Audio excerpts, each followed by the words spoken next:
Ready? All right. We're glad to welcome our speaker, Elonka Dunin. She's been on every major continent.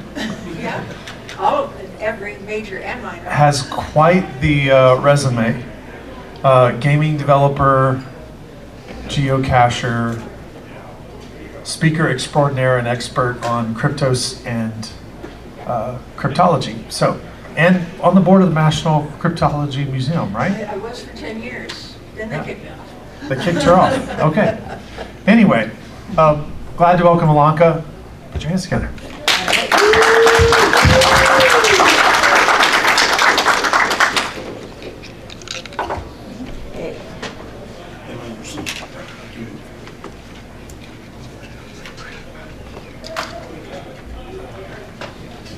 All right, good. And can you hear me at the back? Yep. No, yes. All right, good.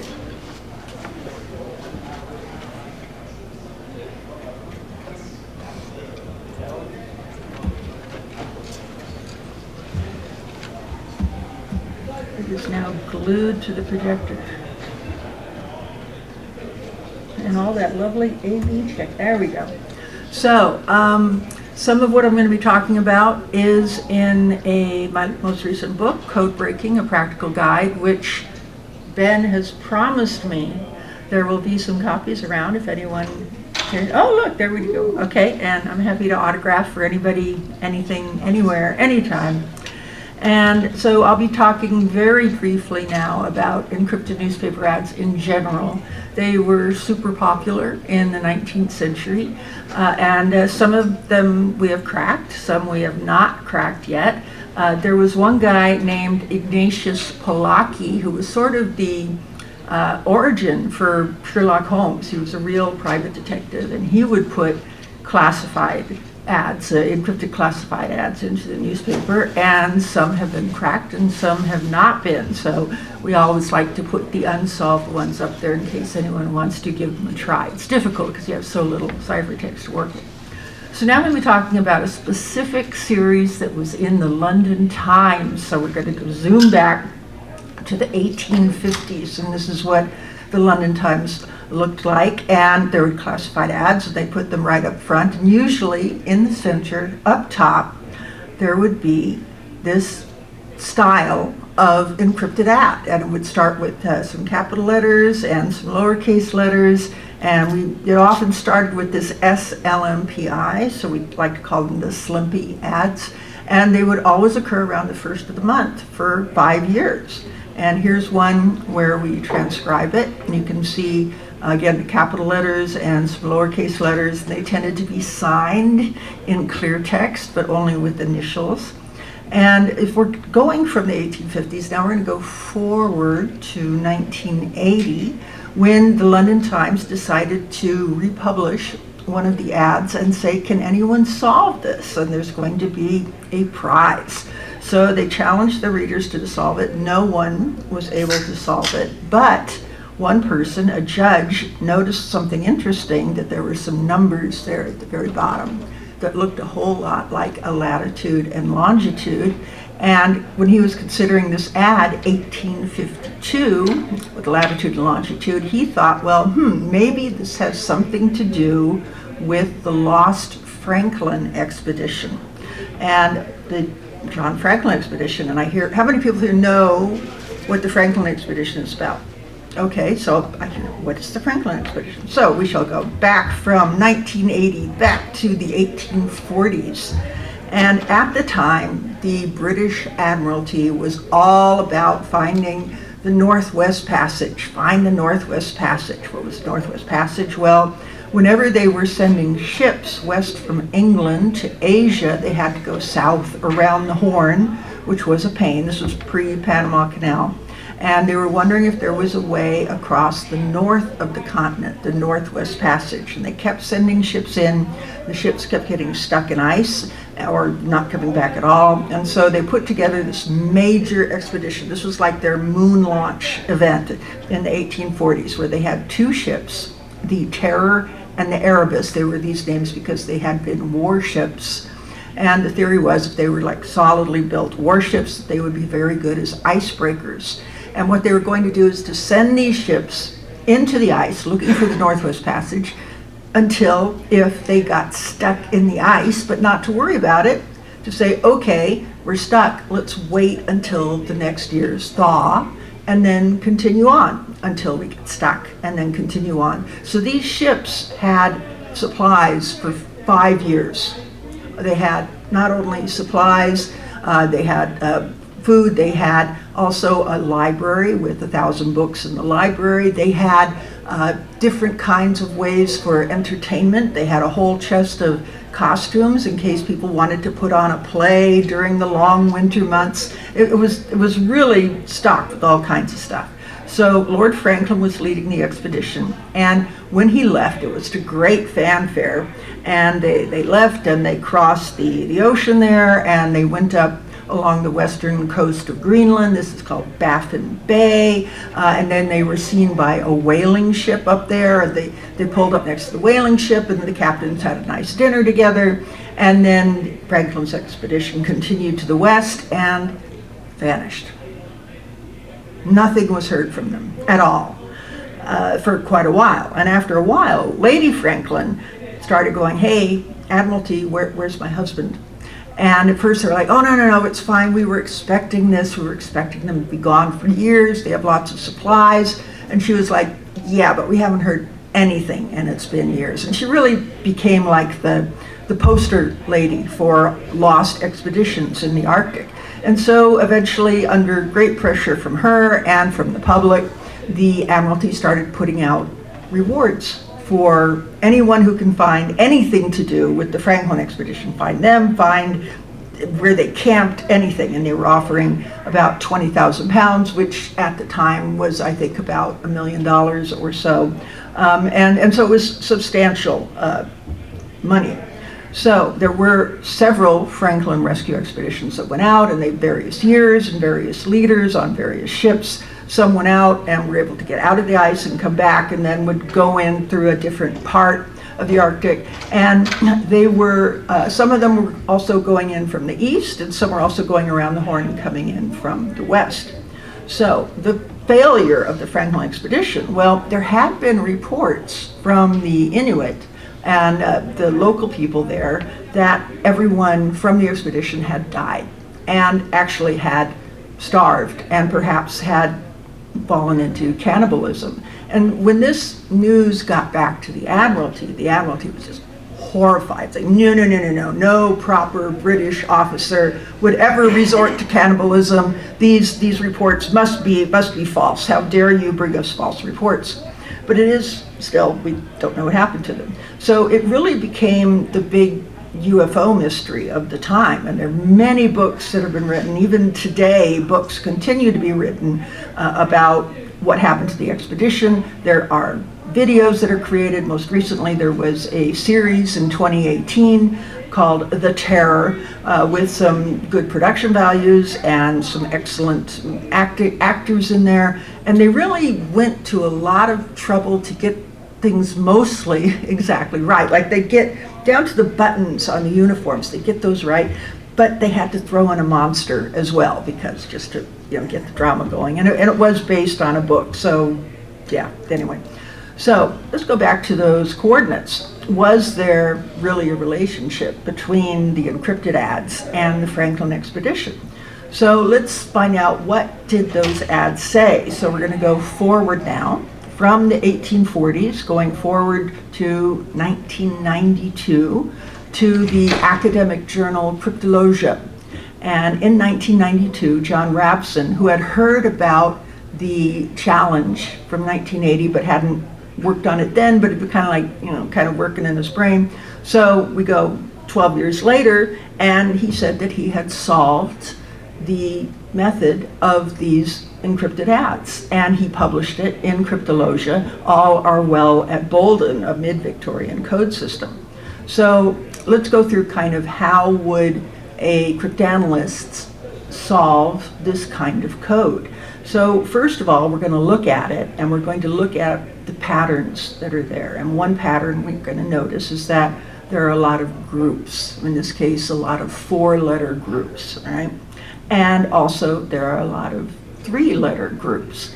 And in these groups, the letters that are in these groups, the lowercase letters, are all from G to Q. Nothing beyond G to Q. There's no J, but often the I is combined with the J. But they're all in a very small subset. And the capital letters are always from B to F and S. So at the beginning we have that S, the slimpy, right? And then there would be parts that are what we call clear text, and that was the latitude and longitude and some other parts in there. So when we're looking at that kind of a thing and we're seeing these groups of 4 letters and 3 letters, the first thing that usually comes to mind is, could this be based on a code book? And what's the best way to break a code book code? Well, you find the code book. But here's an example of a code book. It's not the code book, but this is the State Department code book from 1899. And you can see that it's got a series of numbers, and the numbers, well, on the left, they're a single word. On the right, they're a phrase. Many ciphertexts have been solved this way. You find the code book.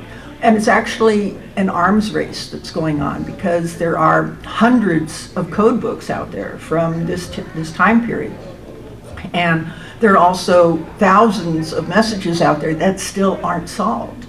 So when someone finds a new encrypted message, which I've done, poking through the various libraries, and the first thing we'll do is like, okay, well, does this match to any of the code books that we know about? I'm like, well, okay, no.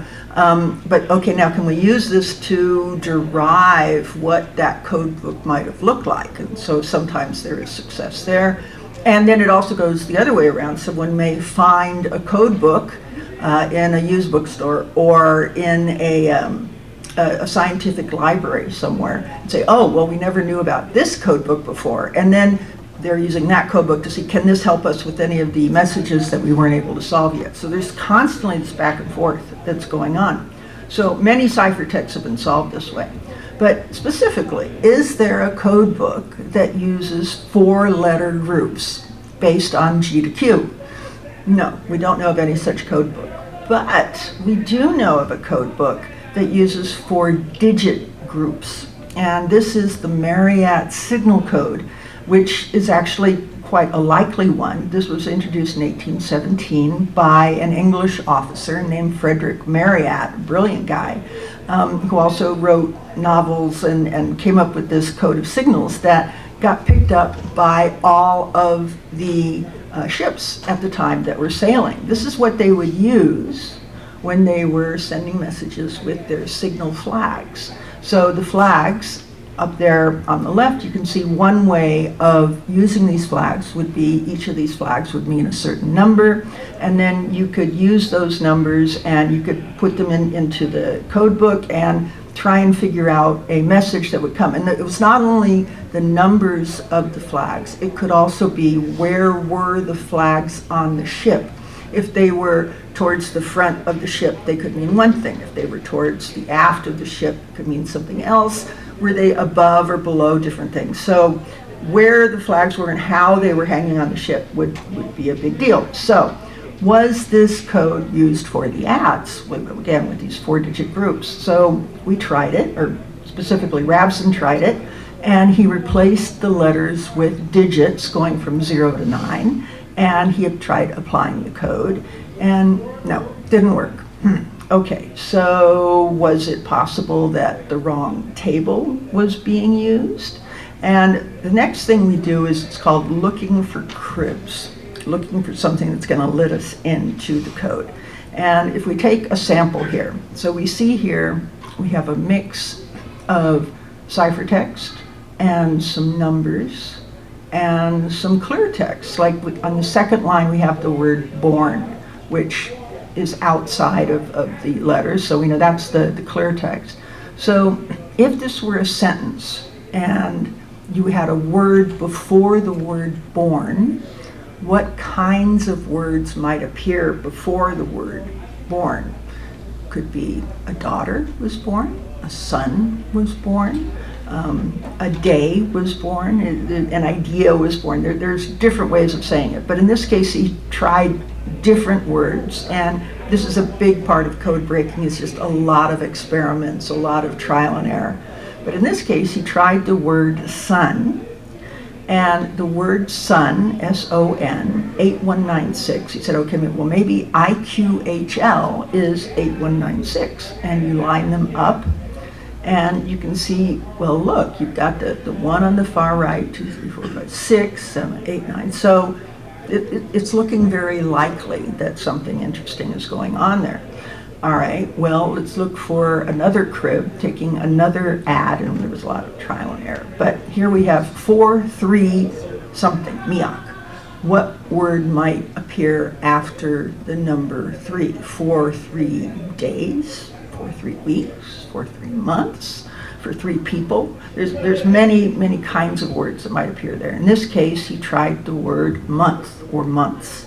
So 5831, could MIOQ be 5831? And he lined those up, and look, those also line up in a very interesting way. And when we combine the two, we have what really looks like a good table there. So now let's go back to the decryption, where we have the add, and we have the 4-letter groups and the 3-letter groups. And now we're going to replace the letters with digits, but in a different pattern. And we apply the code and plain text. We get plain text out of it. Now, there is some more that needs to be done with those capital letters. Those capital letters have to do with what I was saying about which part of the ship could the flags be in. So in this case, for example, an E, so an E would mean part 4 of the code book, and that would be the rendezvous flag, to be hoisted over the number, and this is headlands and ports, so that's what that section would mean.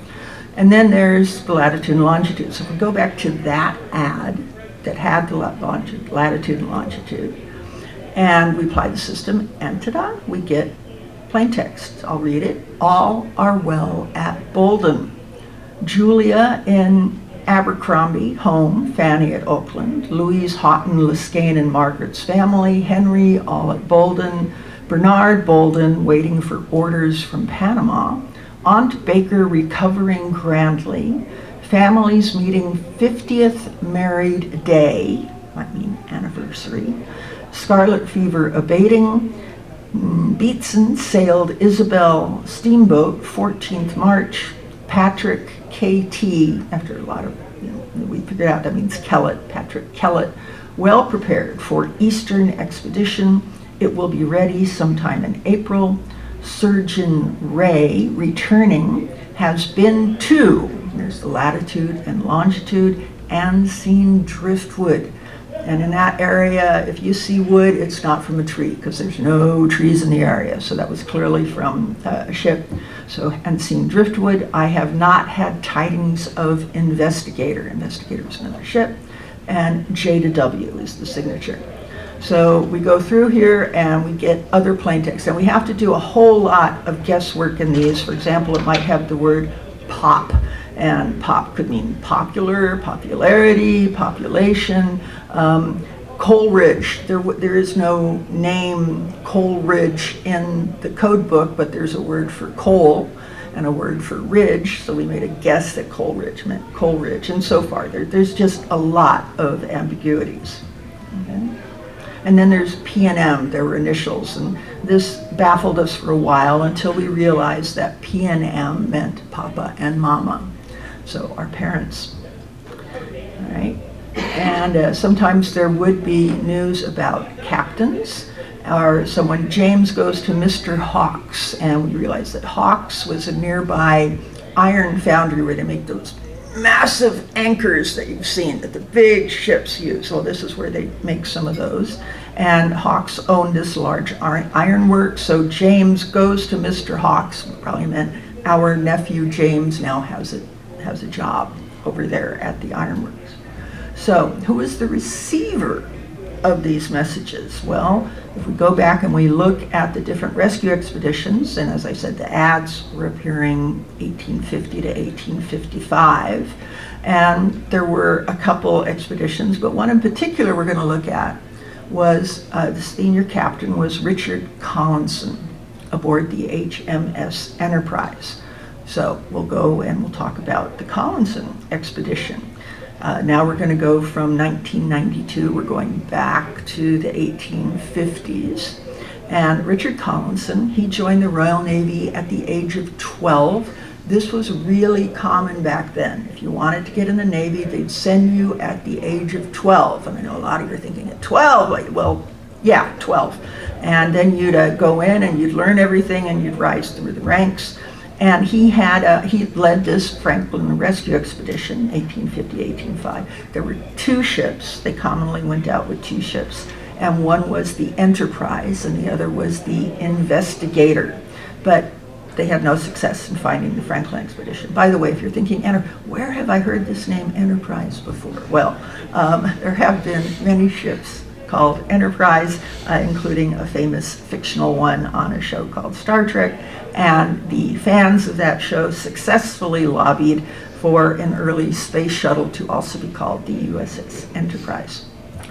So Collinson's expedition left from England, and it went south around the Horn and then came up north through the Bering Strait and was supposed to go into the Arctic area there and look around. In this case, when Collinson got there, there was too much ice, so he came back south through the Bering Strait, went to Hong Kong, spent the winter in Hong Kong, and then went back up and spent the next few years exploring the ice. Even if they couldn't find Franklin, they would often spend the time mapping the area because there were no good maps of the area. So anyone who could come out with a map was adding to the information.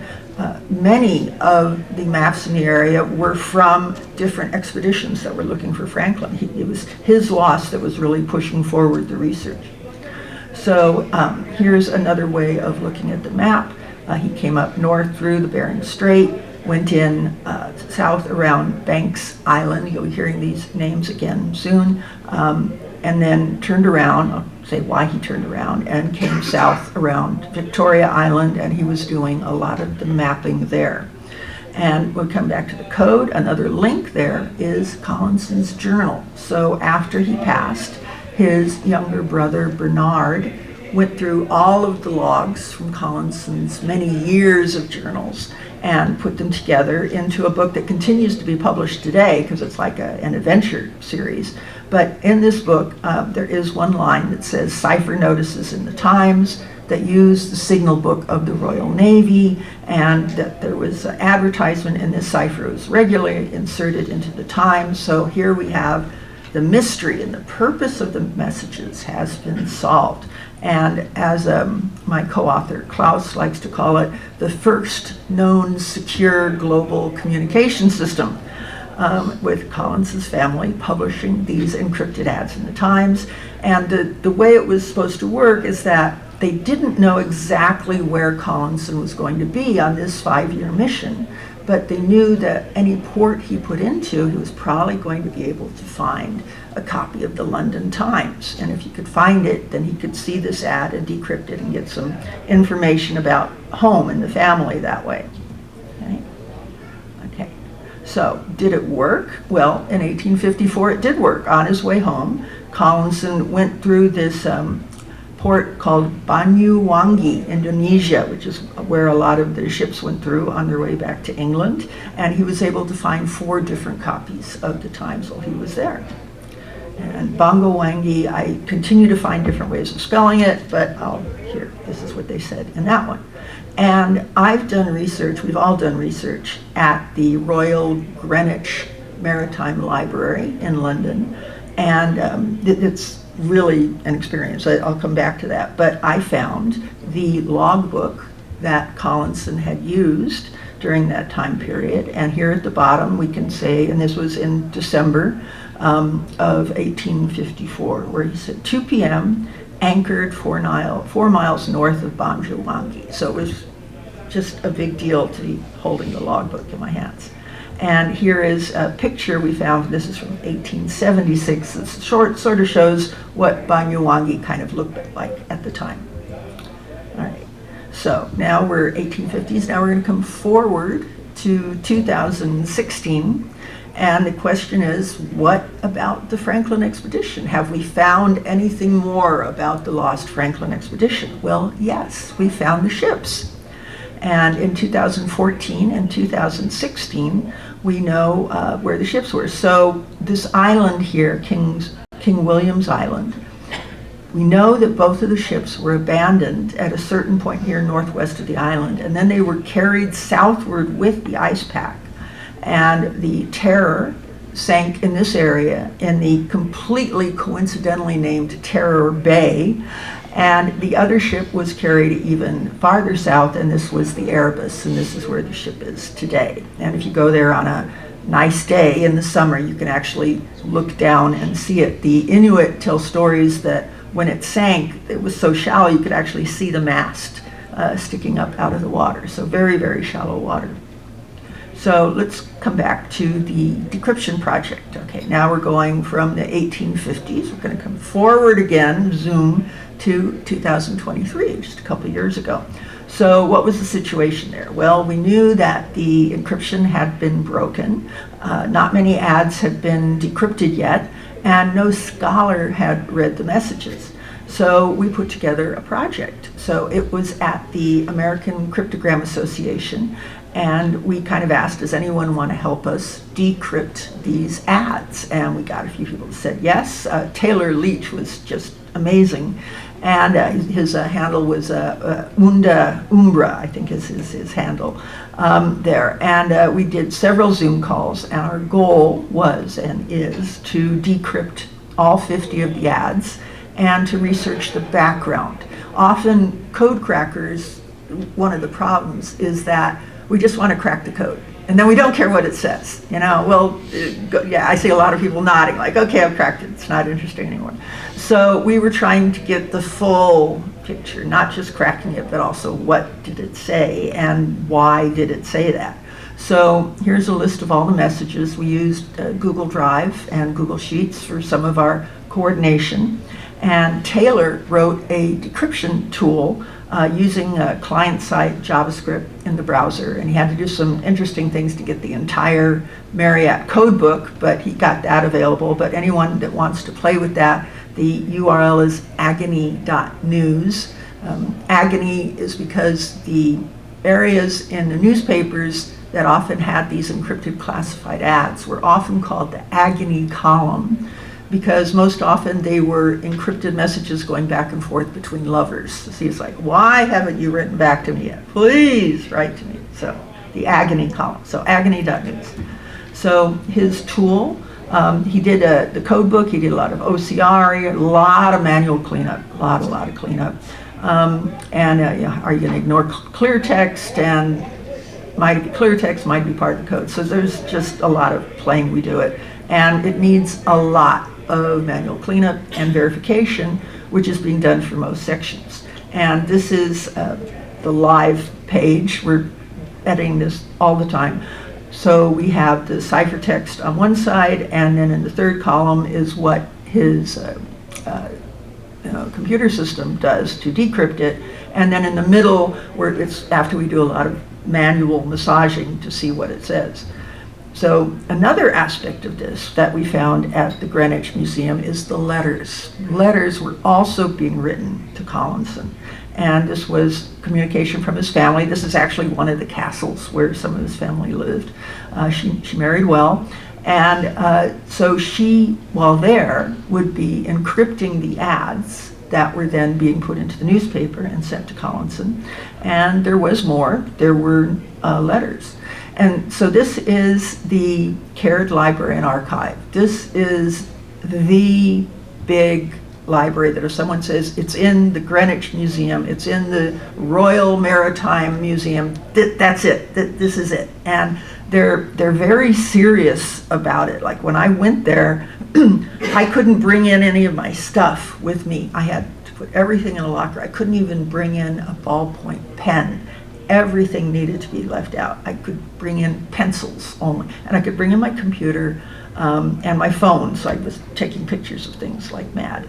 And when you would go, originally they would take everything, like you see in the bottom left, these folders that were from their archive, and they would give you like up to 10 things at a time, and you would carefully take off the rubber bands or everything, and then you'd go through it, and then you'd ask them for more. These days you can't even do that. You can request 10 things at a time, and then they keep them behind the counter there, and you go in and say, "Matt, please have the first one." They hand you the first one, and then I have to hand that back when I'm done. They give me another one, back and forth, back and forth. So it's a very serious academic way of doing it. At the picture here, this is me on the left. You can see there are these big gray pillows, which is where you would put something if it was a book, so that you weren't cracking the spine of the book. You'd have to put it there to keep it handle it as gently as possible. And there's Klaus and Taylor in the other picture. So we did find many, many letters that were written from Collinson's parents, Amelia and John. His father was a rector at the local church, and occasionally other relatives. And so here we go. Yes, was there more? Yes, there were letters. The addresses for the letters were fun because they didn't know where he was going to be, so they couldn't put an address on the letter. So they'd have things like somewhere near the North Pole, okay? Or this one was Hong Kong, okay? And this one was Arctic Expedition, Pacific. And that's often the way things were addressed. You still had to pay for a stamp. It still got a cancellation mark on it. And it would kind of go from ship to ship, like, okay, are you going north? Okay, here's a packet. Here's a box of letters. See if you can find Collinson or the Enterprise or someone that may take it further along. So we did find many of these letters. And in the letters, we would see these mentions, like another advertisement is put in the Times on the 1st of every month. So there's this back and forth. And do you ever get any of the advertisements? They are sent every month. Everyone around here is acquainted with them. And Ben says at the clubs in London, people talk to him about it constantly. So it was a big mystery in England at the time, that because everybody gets the Times. Everybody is seeing this top center once a month, encrypted messages, and they don't know who it's to or who it's from or what it's about. So there was a lot of speculation going on. So now, were there letters coming back from Collinson? I really wanted to find these because there was mention of them. And in this ad, for example, it said, "Received 2 letters from you from Anne," the ship called Anne, March 29th. So we knew that there were letters coming back. Received your letter from the Magellan Straits. And so looking and looking, do these letters still exist? And unfortunately, no. Well, I don't have any record that they were destroyed, but if you go, again, in the Royal Museum, and you go to their finding guides, this is not on the computer, this is back before computers, it's card catalogs, and they had written finding guides. You go back to the 1972 finding guide, as I did, and it said that the letters have been lost. It wasn't in their library, it wasn't in any other library, that they were no longer, what was the word they used, extant.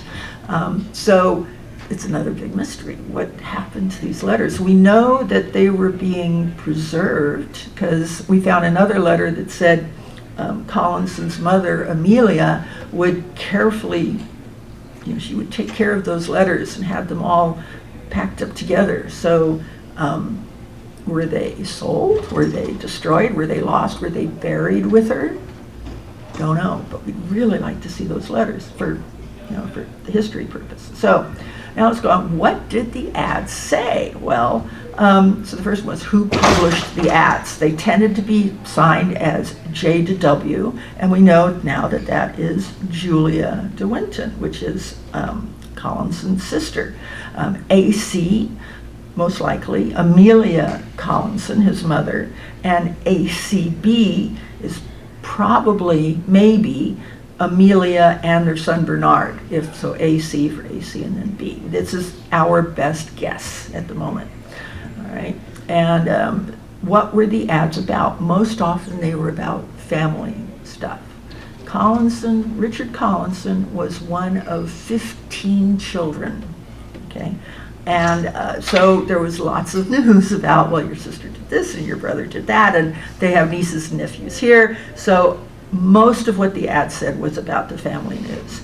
And there were some other things as well. One thing that we saw in several ads was the windows. The windows are in. The windows are going up. We're really happy about the windows. We're like, what windows? And finally figured out that the family was sponsoring stained glass windows in a local church, the church where his father was a rector, so it's all kind of combined in there. And we found, as you see here, some sketches of what those windows look like. Also, and for me, this gives me goosebumps, but one of the ads was about Newcastle train station, which was opened by Queen Victoria on August 29th, 1850. Has anyone here been to this train station? It's okay, traveling around. When I gave this talk, someone pointed out when I was at Dragon Con that I was giving the talk on August 29th, 2025. So there's this time travel aspect of it. And when I went up there to Newcastle to do some research, I passed through that same station. So on one day, I'm reading about Queen Victoria opening the station, and another day, I'm walking through that station. So it was Doctor Who and everything, time travel. So in other words, they built it to last. Okay, so it's still up there. Something else in the ads, they talked about Bernard this is the younger brother who had also wrote the biography. Bernard has been made the engineer to the Great Exhibition. The Great Exhibition was effectively the world's first World's Fair in England. So if you've ever heard of the Crystal Palace, that's where this was. And Bernard was like right in that clutch of people near Queen Victoria. And he wrote a letter to his mother, which we found at the Greenwich Library, which we have entirely transcribed. And it's just a remarkable piece of history. He says, "My dear mother, you must come back again. You have seen nothing. The whole space was crowded with workmen and strewed with straw and empty boxes. The contractors in thousands were at work finishing their painting, mending the floor, repairing the roof, fitting the counters. Exhibitors were thronging to do what they could to the last moment, and hundreds were besieging the gate outside." So it's this wonderful lens into such a historical moment. And here's something else that the ads talked about. Lady Peel's husband passed away when he fell off a horse, and he had been the previous prime minister. And here's the Duke of Wellington, who also died during this time period. He's now buried next to Admiral Nelson. And here's one where it talks about Dr. Ray, who was one of the people looking for the Franklin expeditions. And they said Dr. Ray had discovered remains of John Franklin. That was the driftwood that we heard about. This was the first clue that anyone had uncovered about what happened from a rescue mission. Okay. And here we have also some members of the family had gone to war in the Black Sea. This is another thing that was going on at the time, the Crimean War. So I'm concluding this part of the talk. There's a bonus part, but this part of the talk.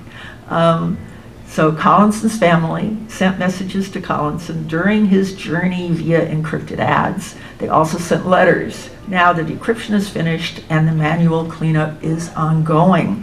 Our target is to publish a paper in Cryptologia. So I'm going to pause. I'm going to take a breath here. Any questions so far? Yeah. Do we need to get a microphone to those folks? Just repeat it.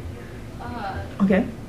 How did they get the letters from the family?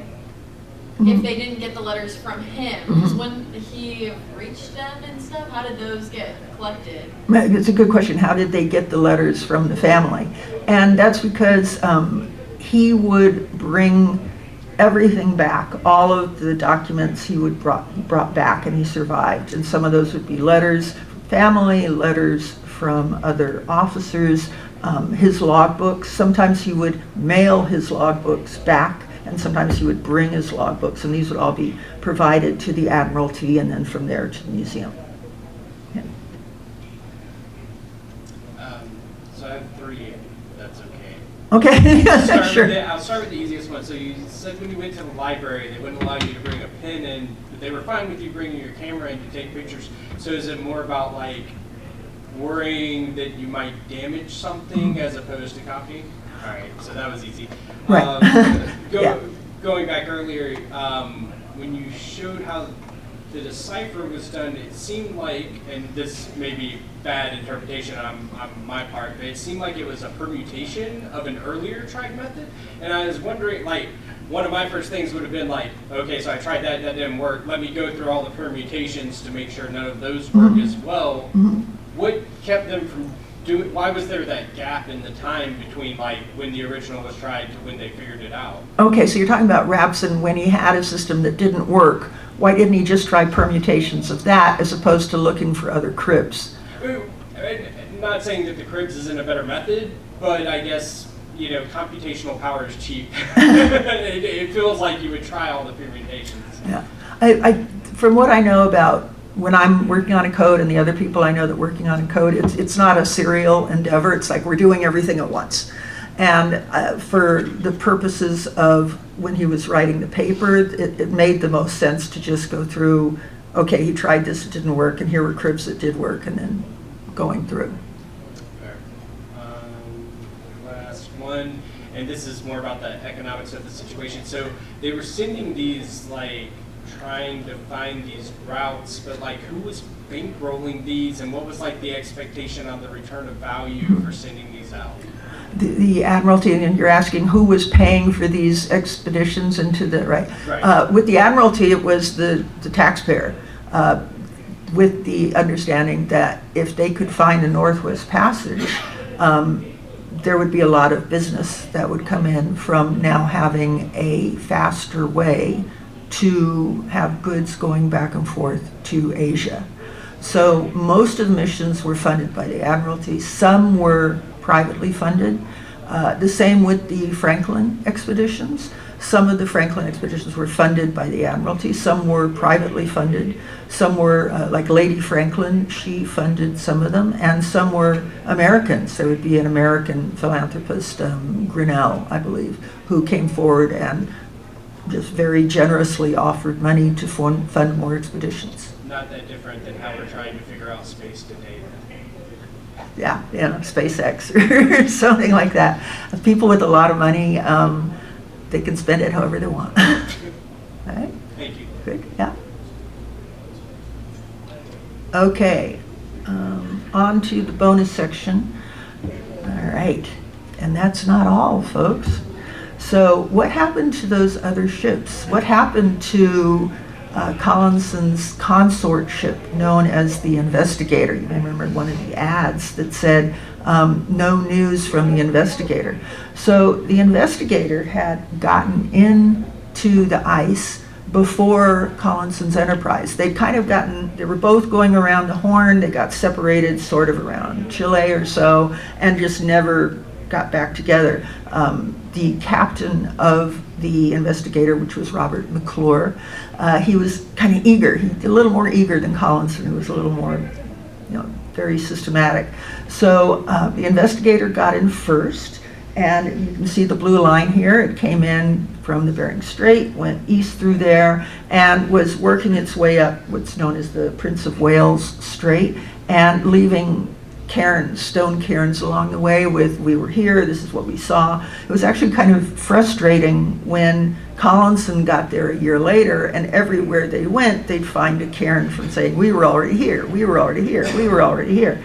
So, but actually what happened, and I don't know, can you see my mouse visible? Yes. Okay. So the investigator came in, went north through Prince of Wales Strait, left a cairn here saying that they were hoping to go east to get into the Northwest Passage. That was the mission. And they pushed and they got this far. And then, so they could kind of see more ice, right? And then the wind was pushing them back and the ice was pushing them back. And so that winter, they got pushed back from here and they had to spend the winter about there.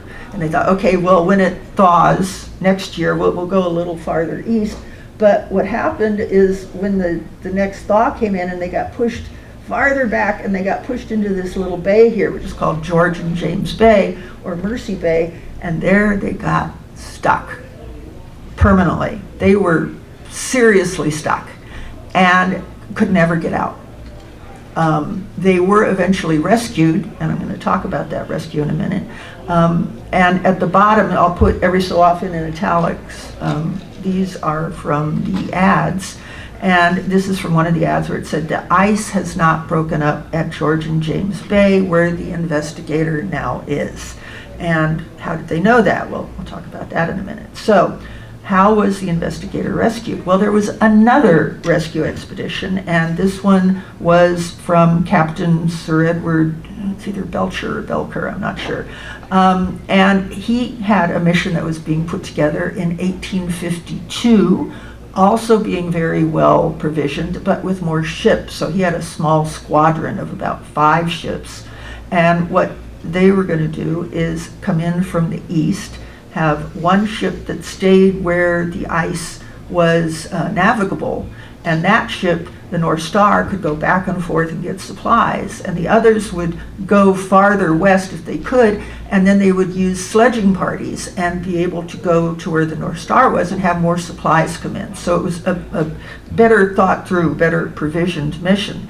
And here from one of the ads, it said Captains K. Kellett and Belcher, it is thought, will command another expedition to Wellington Channel this year. This was from Julia. So his mission came in from the east. All right. Okay, and then they set up a camp here. This was Beachy Island. And from there, they had ships that could go farther, and they also had the sledging expeditions. And they sent 2 of his ships up north here, and they sent 2 of the ships over here, and that was the Resolute and the Intrepid came over here, and then they wintered there, and from there they send out sledging expeditions as well. So they were looking both for the Franklin expedition, but they were also looking for the Enterprise and the investigator, because no one had heard from them for years, so they didn't know if they needed rescue too.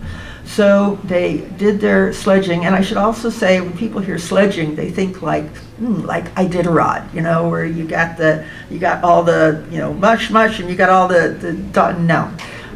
This was people, this was human-pulled sledges, and I have some comparisons here. Yes, you could have 8 to 16 dogs a sled if you had that many, but these are like 8 to 10 men per sledge. This was a military endeavor. They go into harness and they pull it. Dogs can go about 7 to 10 miles per hour. Humans can go about 1 to 2 miles per hour. And the dogs, under ideal conditions, could go 60 to 100 miles. Humans are going to be going about 8 to 15 miles. Also, we're not looking at nice, flat ice skate, flat snow. We're looking at icebergs that have come in and are like 2 to 3 stories high, and there will be ridges and depressions that you may not see that can also go down 20 to 30 feet. So they're going with extreme care and going around and up and down. Now they had the advantage of if they were in a stationary place, they could know that they could start setting up supply cairns along a path, that they were going back and forth along a path. So that could improve things, but it was still a very slow process that you're going about 10 miles per day. All right. I asked ChatGPT how to describe this, and it said, dogs hauled with hunger and joy, men hauled with duty and pain. So, all right. So the rescue of the HMS Investigator. So as I said, it kind of came in and they got pushed back into that bay. So no one knew where it was. There wasn't GPS, there wasn't radio, but people knew that they were searching. So we had the Resolute and the Intrepid. That was up here. Yeah, there, okay. And eventually they found their way there. Some of their missions were not to find, but were hunting missions. Can we find caribou or whales or anything? And on one of those hunting missions, someone had gotten within several miles, but they'd been able to see that on this island, which was called Banks Island, that there had been what looked like campsites or something that looked human, that, not normal ice over there. And so the following year, when they were able to send out longer sledging expeditions, they sent one out that way. I mean, they were doing hundreds in every direction. But this one was, Pym, Lieutenant Pym was the one that found them. And they were not in great shape. 3 men had already died. The big fear of sailors and Arctic explorers is scurvy. You just don't have that vitamin C.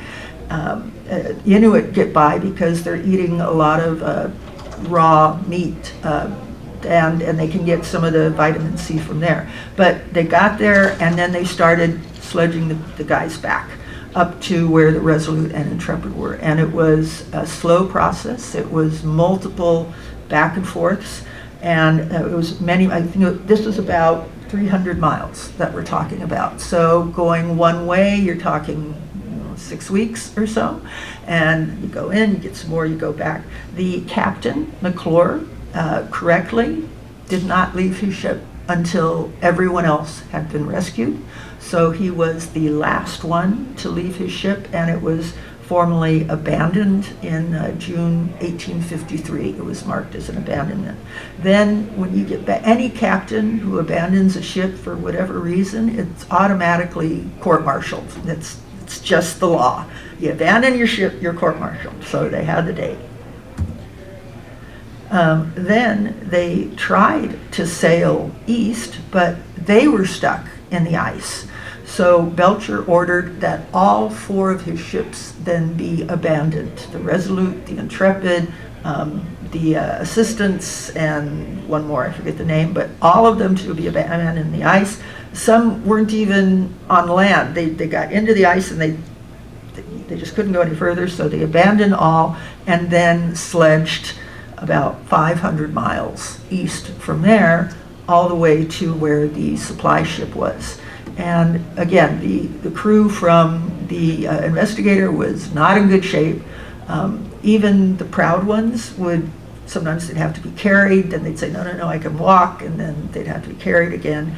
When McClure got in sight of the Resolute, he said, no, I'm going to walk the rest of the way. That was his pride, that he could walk at least a few steps, but they were all in really bad shape.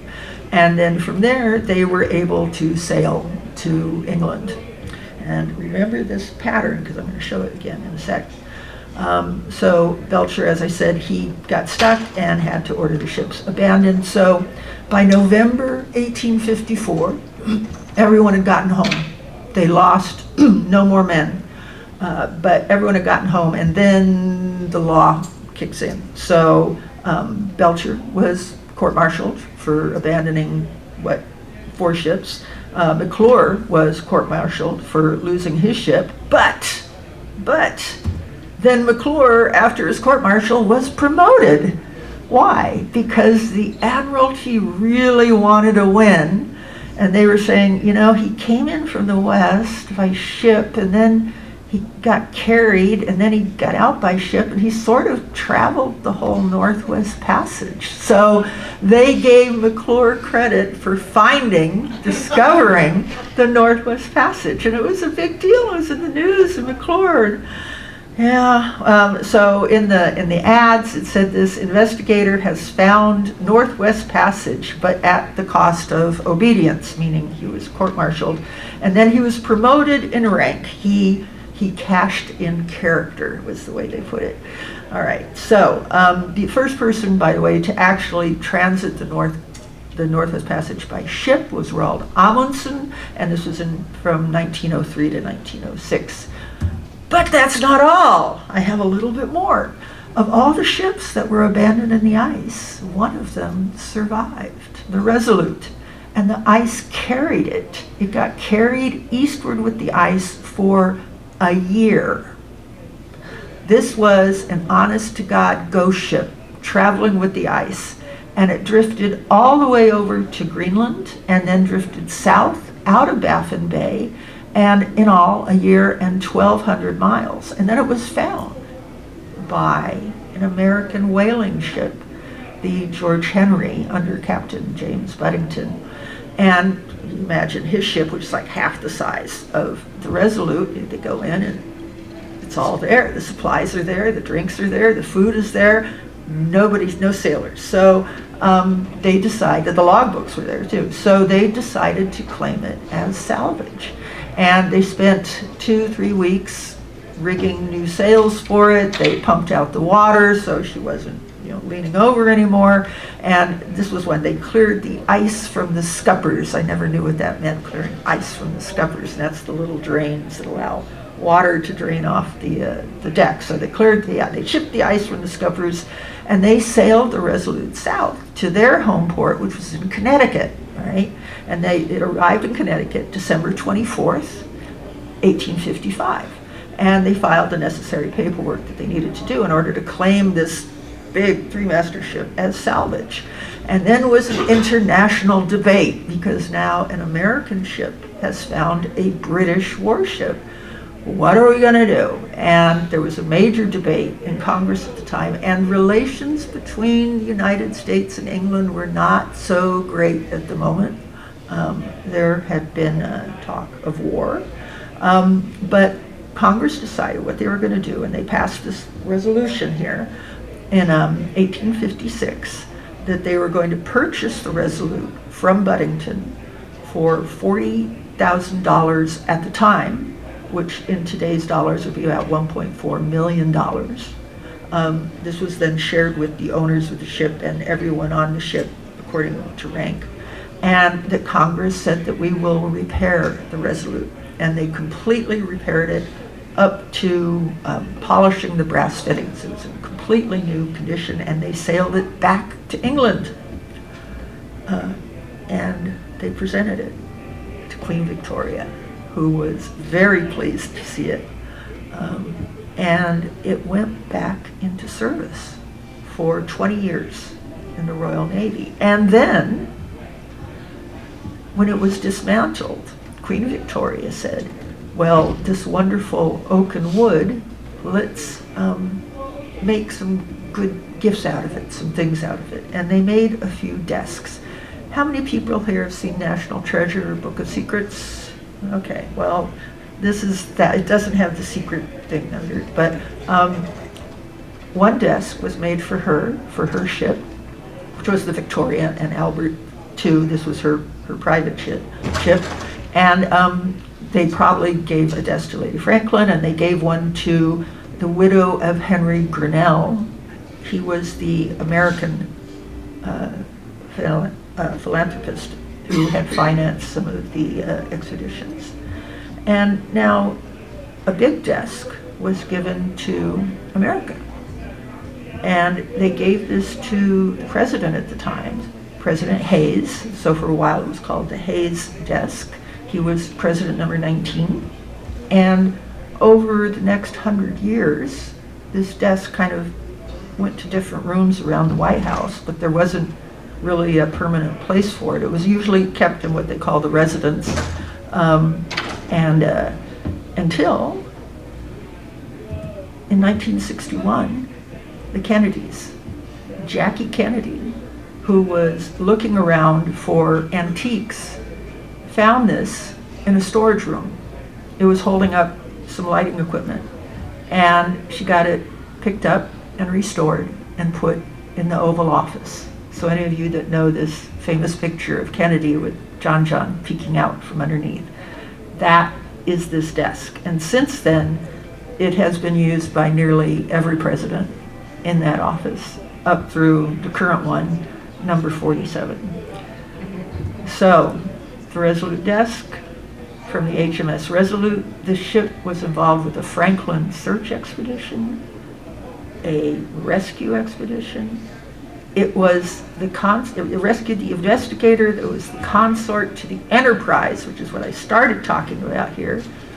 It was abandoned to the ice and drifted for a year, 1,200 miles, until it was found and then fixed up and presented back to Queen Victoria, who then brought the wood and gave it back to the United States as a gift. So 145 years later, that desk is still in the Oval Office from the ghost ship with an astonishing history, and that's a talk.